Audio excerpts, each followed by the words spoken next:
Hey, the second off season in a row that Kyle and John haven't added any real starting caliber guys to the secondary. So how does that allow you guys to expand your coverages this season and maybe become a little bit less predictable? It just helps out a lot. Since we've been back, I just feel like we've just been working on the chemistry and just all our defensive checks, and I just feel like it's going to play a big role in this upcoming season. Hey, Jimmie, Nick was talking about the other day how he had not watched the fourth quarter of the Super Bowl. Have you? How long did it take you to get over that game? And have you gone back and watched it at all? What was that process like getting over that? Yeah, it took me a while until I finally watched it. Probably a month or two. Yeah, I watched the game at least like I want to say probably 10 to 20 times. I don't know, but man, I don't know. I just feel like you just got to get over it, and just think about how you can get better until game one. Hey, Jimmie, we haven't seen much of Jason Verrett since he went on IR in September. hmm What have you seen from him in training camp, and what's his attitude like heading into this season? He looks very focused. Looks ready too.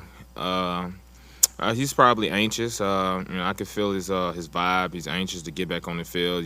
Just to show people what he can do because he's a former Pro Bowler and he came out in the draft with me. So I was watching him since college. I know what he can do. It's just all about just going out on the field and just staying consistent with it.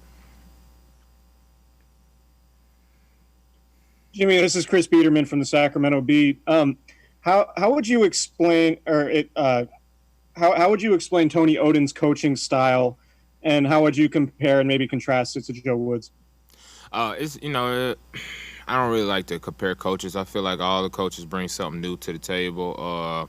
I like him. He's more aggressive, but he's really fundamentally sound too. I like his energy so far. But as of right now, we're all still learning each other since there was no OTA. So we're trying to build chemistry. Right now.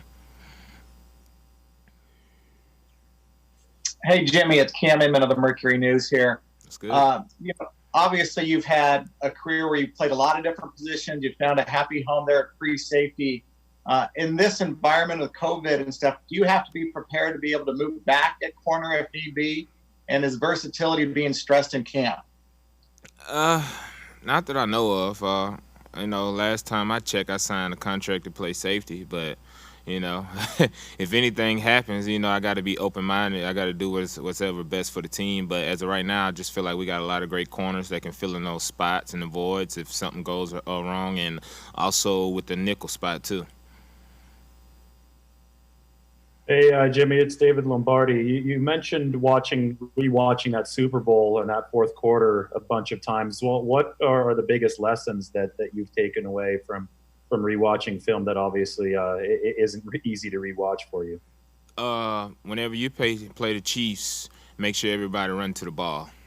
I feel like we was doing a pretty good job of that, but you got to run to the ball. They got a lot of fast guys, some guys who can get some yak, after the catch, scrambling quarterback, and just finish. It's all about the finish. I feel like we went out there a very great half, even up to the fourth quarter. Last 5 minutes, it's just we didn't finish, and it seemed like they ended up wanting it more than us, and that's why they won the game.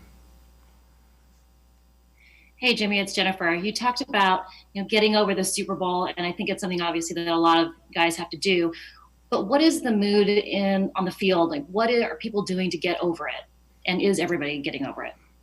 Working. I hear a lot of people, right now, my teammates, they say, they want to get back to that, spot and win it. That's what everybody in the NFL, every team wants to do, get to the Super Bowl and win it. But my approach is more just to take one day at a time, one game at a time. Like I've been in that position, so I see what it takes. But, I can't look past this first game. I can't look past tomorrow practice. I just got to do everything the right way and just try to keep the same routine, what kind of helped me be successful in this previous season. And hopefully I can put it all together this season. Hey, Jimmy, I'm going to assume it is not written in your contract that you will just play safety, but I mean, obviously you've had probably enough of being Mr. Versatility. Was there some assurance that, you have found your position and barring the unforeseen, you're not going to move? So, can you say that again? I couldn't really understand. I couldn't comprehend. Yeah, you had talked about how, you said it in your contract, you're a safety. I assume, obviously, they could move you wherever. But, I mean, do you feel like there are some assurances that, barring something unforeseen, you're going to stay at safety? You're not, going to nickel. You're not going to play cornerback? Hopefully, I stay at safety.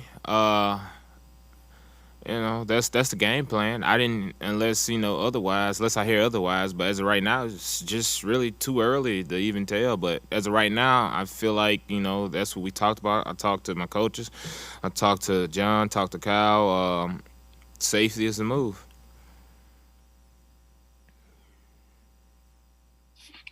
Hey, Jimmy, Jake Hutchinson. John Lynch spoke pretty glowingly about Tim Harris and kind of pointed to that as a reason that you guys didn't make a move to draft a cornerback. What have you seen from him so far? He's a big physical corner, pretty athletic too. I saw some great plays, flashes of him last year in camp before he ended up going down with the injury. But I'm pretty sure he's going to do even better this year. He's just stacking up days and just learning our defense even more. I just feel like it's going to be a great season for him whenever he gets that opportunity. Hey, Jimmy, Kyle Posey, Niners Nation. Just kind of piggybacking off that, who has stood out in the first couple weeks of practice here, and who on defense do you think needs to take a step forward for you guys to remain at the top? Really, I can't really single-handedly say anyone right now. But I feel like whoever's in, they're going to play up to par. It's just because you only have to do your job. Like we really had the same defense that's coming back. Mine is Buck.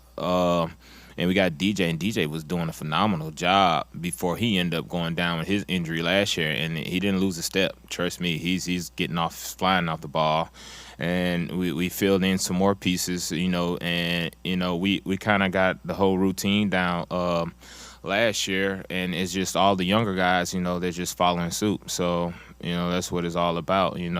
Set the example, and other guys will follow. We've got the last one here for Jimmie.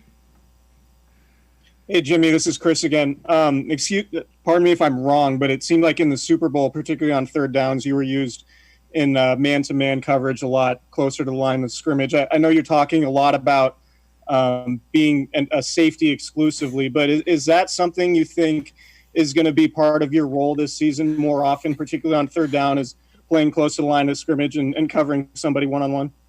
I just feel like if I tell you more details about that, I'm kind of giving away the game plan. I don't want other teams to hear, how they're going to use me.